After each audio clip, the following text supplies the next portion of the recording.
Nasib Sarwendah yang cerai dari Ruben Onsu, kembali jualan daster.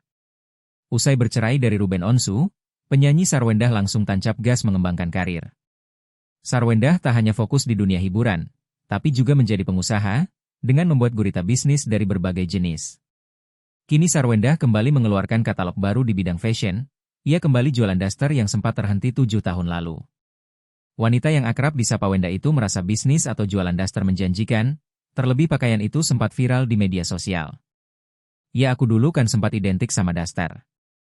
Aku mikir kayaknya bagus nih kalau dikembangkan lagi, kata Sarwendah ketika ditemui di kawasan Kuningan, Jakarta Selatan, Selasa, 29 April 2025.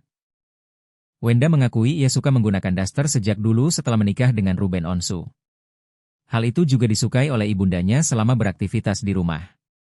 7 tahun lalu mantan personel girl band Cherry Belle ini mengurus sendiri bisnis dasternya, dari mendesain, membuat packagingnya, hingga dijual melalui online.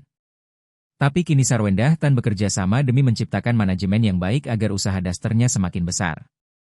Sarwendah beralasan terus mengembangkan gurita bisnis, agar ia bisa membesarkan anak-anaknya dari hasil keringatnya sendiri.